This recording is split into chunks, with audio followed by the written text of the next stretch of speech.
저는 대부분의 사람들이 자신의 돈이 어디로 새어나가고 있는지 제대로 알지 못한다고 확신합니다. 돈을 충분히 벌지 못해서가 아니라 너무나 작고 익숙해서 아무도 의심조차 하지 않는 사소한 지출들 사이로 현금 흐름이 조용히 빠져나가고 있기 때문입니다. 돈은 어느 한순간 증발해버리는 것이 아닙니다.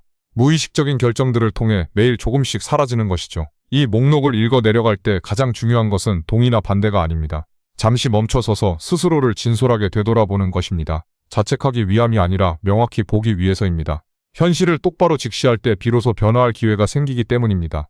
많은 사람들이 열악한 환경, 낮은 연봉, 부족한 운 때문에 삶이 막막하다고 믿습니다. 하지만 때로는 그들의 발목을 잡는 것이 외부 요인이 아니라 매일 돈을 쓰는 방식 그 자체에 있을지도 모릅니다. 이 15가지 목록은 반드시 써야 하는 큰 지출에 관한 것이 아닙니다. 장기적인 가치는 전혀 창출하지 못하면서 미래를 조용히 갉아먹는 반복적인 소비 습관에 대한 이야기입니다. 이 습관들은 텅 빈 통장을 만들 뿐만 아니라 우리가 위로 도약할 수 있는 시간, 기회, 그리고 자본을 축적할 가능성마저 빼앗아갑니다. 가난은 단 하나의 거대한 실수로 인해 굳어지는 것이 아닙니다. 수월하게 지나가는 세월 속에서 수없이 반복된 작고 엇나간 선택들이 쌓인 결과입니다. 가난한 사람들이 종종 돈을 낭비하는 15가지 항목을 소개합니다. 이는 그들이 무능해서가 아니라 돈을 단순히 다 써버려야 할 대상이 아닌 삶을 해방시킬 도구로 보는 법을 배운 적이 없기 때문입니다. 1. 신용카드, 가장 위험한 환상. 신용카드는 재정적으로 허덕이는 사람이 가장 마지막에 건드려야 할 물건입니다. 그것은 구명조끼가 아니라 아주 정교하게 위장된 덫이기 때문입니다. 카드를 긁을 때마다 우리는 내 삶을 통제하고 있고 여전히 괜찮다는 착각에 빠집니다. 하지만 실상은 스스로 점점 더 깊은 구덩이를 파고 있는 것이며 그 안에 오래 머물수록 출구는 희미해집니다. 신용카드의 본질은 공짜 돈이 아닙니다. 당신의 미래, 시간, 노력과 현재의 쾌락을 임시로 교환하는 것입니다. 빚의 늪에 빠지는 순간 당신은 더 이상 자신의 목표를 위해 일하는 것이 아닙니다. 과거의 결정에 대한 대가를 치르기 위해 일하게 됩니다. 2. 화려한 거칠에 무너진 토대 위로 바르는 화장. 수리할 돈이 없어 고장난 차를 세워두고서도 비싼 네일 아트나 헤어스타일에 돈을 쏟아붓는 사람들을 본 적이 있나요? 이건 미용에 대한 이야기가 아니라 잘못된 우선순위에 대한 이야기입니다. 삶의 기반이 흔들리는데도 사람들은 겉으로 그럴싸해 보이기 위해 기꺼이 돈을 지불합니다. 진짜 부자들의 외양은 종종 지루할 정도로 단순합니다.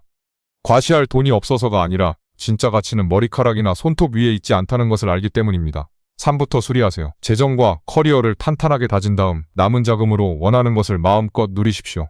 3. 충동구매. 감정의 노예가 된 스마트폰 케이스 6개. 한 번 쓰고 찬장 구석에 처박힐 주방 기구들은 필요하지 않습니다. 나머지 모든 소비는 필요가 아니라 마케팅에서 비롯됩니다. 브랜드는 제품을 팔지 않습니다. 클릭 한 번으로 더 행복해질 것 같다는 감정을 팝니다. 하지만 진실은 당신이 그 물건을 원한 것은 오직 그것을 본 그 순간뿐이라는 겁니다. 충동구매는 당신을 당장 가난하게 만들지 않지만 소리 없이 서서히 가난으로 몰아넣습니다. 4. 음식 쓰레기, 조용히 버려지는 기회들. 냉장고는 터질 듯 차 있고 결국 수많은 음식이 조용히 쓰레기통으로 향합니다. 통계에 따르면 사람들은 구매한 식재료의 10~40%를 그냥 버립니다. 버려지는 한 끼 식사는 단순히 잃어버린 음식이 아닙니다.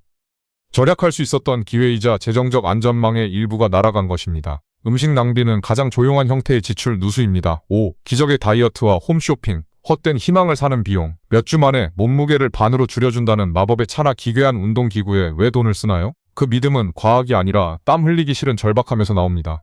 광고 속 완벽한 몸매는 수천 시간 운동한 전문가들의 것입니다. 마법은 없습니다. 당신에게 필요한 것은 새로운 상품이 아니라 사고방식의 전환입니다. 적게 먹고 더 움직이는 현실적인 책임감을 가질 때 삶의 주도권도 돌아옵니다. 6. 행운의 부적과 영적 아이템, 절망이 지불하는 세금. 돈이 가장 절실한 사람들이 오히려 재물을 불러온다는 부적이나 크리스탈에 남은 돈을 털어넣습니다. 그것은 신앙이 아니라 팍팍한 현실을 대면하지 않고 부자가 되길 바라는 막연한 도피입니다. 당장 4만 원을 버는 가장 빠른 방법은 그 돌멩이를 사는데 4만 원을 쓰지 않는 것입니다. 7. 건강방치. 가장 비싼 청구서를 미루는 일. 건강 문제는 결코 제자리에 머물지 않습니다. 무시할수록 곁에서 더 크게 자라나는 괴물과 같습니다. 치과 비용을 아끼려다 훗날 임플란트 비용으로 수십 배를 내고 정기검진을 아끼려다 입원비로 거액을 날립니다. 건강관리는 사치품이 아니라 삶의 기초입니다. 몸이 아플 여유조차 없는 사람들이 오히려 건강의 중요성을 가장 가볍게 여긴다는 것은 뼈아픈 역설입니다. 8. 게임과 인앱 결제. 현실 도피의 비싼 대가. 포트나이트, 캔디 크러쉬 같은 게임에 사람들은 수백억을 쏟아붓습니다. 단지 디지털 화면의 아이템을 위해서요. 하지만 가장 큰 대가는 돈이 아니라 시간입니다. 1년에 1000시간을 게임에 썼다면 최저시급만 곱해봐도 잃어버린 기회비용은 어마어마합니다. 게임이 현실 도피처가 될 때 그것은 더 나은 미래를 건설할 당신의 동기와 에너지를 모조리 갉아먹습니다. 9. 최신형 전자기기 할부로 사는 허울뿐인 혁신. 매달 재정적으로 허덕이면서 매년 200만원짜리 최신 스마트폰을 할부로 긁는 것은 아이러니합니다. 결제할 돈이 있는 것과 소유할 능력이 있는 것은 다릅니다. 기기 하나를 샀다고 해서 삶이 흔들린다면 그것은 자산이 아니라 무거운 짐입니다. 부는 새로운 것을 끊임없이 사들이는 데서 오지 않습니다. 가진 것을 소중히 여기고 끝까지 활용하는 지혜에서 나옵니다. 10. 클럽에서의 탕진, 하룻밤에 거짓된 왕. 클럽에서 샴페인을 터뜨리는 플렉스는 강한 중독성을 가집니다. 모두가 나를 우러러보는 듯한 착각에 빠지지만 그 몇 시간의 주목을 위해 당신은 한 달 내내 박봉에 시달리며 일해야 합니다. 클럽에서 돈을 뿌린다고 지배자가 되는 것은 아닙니다. 진짜 자산을 일구는 사람들은 남의 주목을 받기 위해 돈을 쓰지 않습니다. 그들은 화려한 조명 대신 장기적인 자유를 선택합니다. 11. 복권과 도박. 가난한 자를 노리는 가장 잔인한 희망. 돈을 벌려면 돈을 써야 한다는 말이 복권을 뜻하는 것은 결코 아닙니다. 하지만 역설적이게도 팍팍한 삶을 사는 사람들이 도박에 가장 많은 돈을 씁니다. 인생을 뒤집을 단 한 번의 한탕을 꿈꾸지만 도박은 기회가 아니라 절망에 매기는 세금일 뿐입니다. 가난에서 벗어나는 길은 요행이 아니라 매일매일의 지독한 훈련과 결정들에 있습니다. 12. 담배와 전자담배. 내 숨을 팔아 남의 지갑을 채우는 일. 하루 한 갑씩 10년을 피우면 수천만 원이 연기로 사라집니다. 당신의 소중한 시간과 노동을 타인 담배 회사의 이윤과 잿더미로 맞바꾸고 있는 끔찍한 교환입니다. 중독은 도덕적 실패가 아니라 자본주의의 교묘한 덫입니다. 삶을 끌어올릴 에너지와 집중력을 빼앗기지 마세요. 13. 세금에 대한 무지. 부자들만 아는 게임의 규칙. 부자들보다 가난한 사람들이 상대적으로 더 무거운 세금을 냅니다. 세금 시스템은 가치를 창출하고 투자하는 사람에게 혜택을 주도록 설계되어 있기 때문입니다.